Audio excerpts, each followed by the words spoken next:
J'ai présenté aujourd'hui un capteur inventé au CIVC qui s'appelle le PhysioCap, qui a pour objectif de mesurer les bois de taille. Donc on compte les bois et on mesure leur diamètre sur l'ensemble du rang qui est mesuré.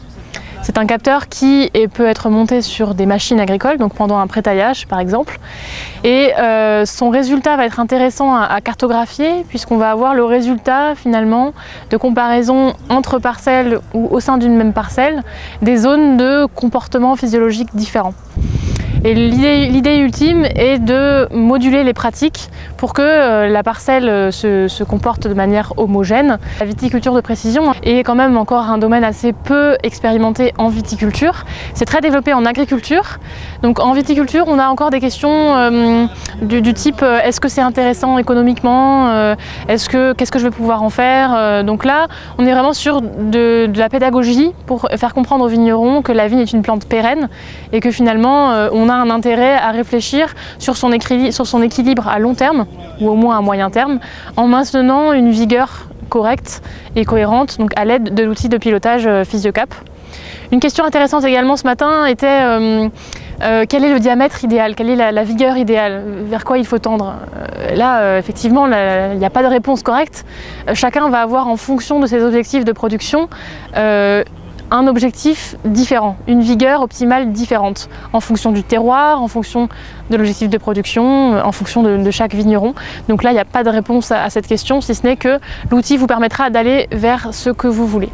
Là où il nous reste beaucoup de choses à faire et où on a besoin finalement des années de recul et notamment de différentes années climatiques et d'observation viticole, c'est pour mieux comprendre finalement en fonction de ce que mesure le PhysioCap, quelles doivent être les modulations à mettre en œuvre en fonction des règles de décision agronomique qu'on aura construites. Donc pour pouvoir appliquer les fonctionnalités du drone au niveau de la vigne, on est au stade pilote, à la phase pilote des développements des applications qui permettent de détecter la maladie de la flavescence dorée, notamment dans le sud de la France. Ça permettrait déjà de se focaliser sur le traitement dans des zones qui en ont besoin, pas de faire des traitements dans la totalité de la parcelle. On a créé un capteur qui s'appelle le capteur multispectral qu'on a développé en collaboration, en partenariat avec l'INRA d'Avignon. C'est un capteur qui nous permet de détecter la réflectance des feuilles qui proviennent du couvert végétal et ça nous permet d'obtenir des informations intéressantes à l'heure de définir ou détecter les maladies.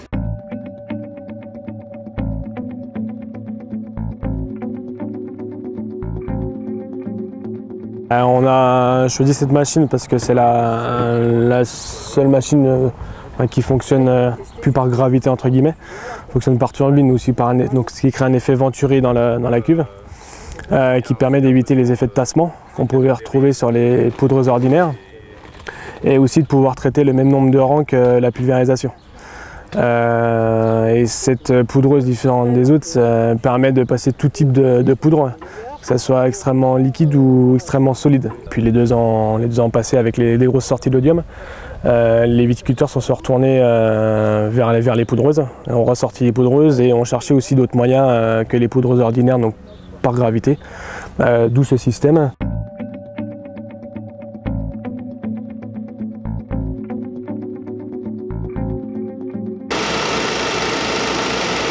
Par rapport au plan Ecophyto 2018 également, où on devra limiter les intrants de 50%.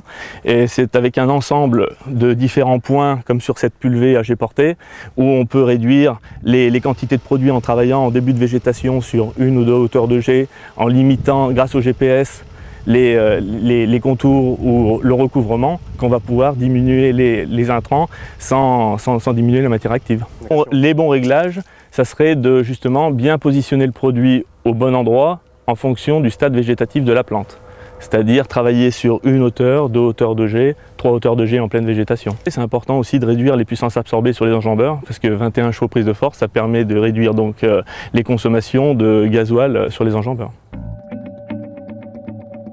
Au niveau du PhysioCap, bon, c'est quelque chose vraiment, on va dire, on est dans le début, on va dire, de l'étude. Le drone, bon, c'était plutôt, on va dire, anecdotique. On a bien aimé évidemment voir la démonstration. Bon, on a du mal encore, on va dire, à appréhender ce qu'on pourrait en retirer comme avantage. Donc l'odium revient en force ces années dernières. On cherche à utiliser aussi les produits de façon plus technique et revenir sur quelque chose, puisque le soufre est utilisable en agriculture biologique. Effectivement, on recherche peut-être plus à revenir sur ce produit. Bon, on a vu des démonstrations intéressantes, mais qui posent encore beaucoup d'interrogations, on va dire. La précision de la quantité épandue, on voit que suivant les matériels, il y a quand même pas mal de matière qui part dans l'atmosphère.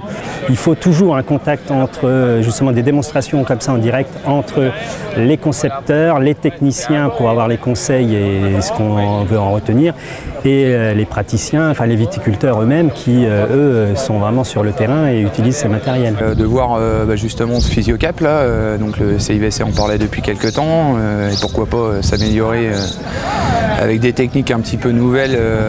Bon, c'était surtout ça mon centre d'intérêt pour la journée d'aujourd'hui. Bon, le drone, on en lit beaucoup dans la presse. Je pense qu'à l'heure actuelle, c'est plus destiné au monde agricole, même si dans peut-être une dizaine d'années, on aura les outils spécifiques pour travailler sur les vignes. Enfin, en tout cas, utiliser le système sur les vignes. Et puis, bon, après, j'ai problématique odium, bon, essayer de se renseigner sur le matériel, donc présent là, cet après-midi. Bon, j'ai investi, moi, sur l'une des poudreuses là, ici présentes. Ouais, peut-être voir un petit peu les réglages, voir les choses comme ça pour rencontrer d'autres personnes qui connaissent le matériel. Globalement dans la journée pour moi c'était voir un petit peu l'innovation qui peut être faite cette année, en tout cas de ce qui peut être proposé chez les constructeurs. Toujours se tenir à la page et puis rencontrer du monde, il fait beau, c'est parfait. Bilan de la journée, des 2 journées agroéquipement, donc c'est environ 200 viticulteurs qui sont venus découvrir les nouveautés ou les choses qui sont mises en place pour favoriser l'équipement du vignoble.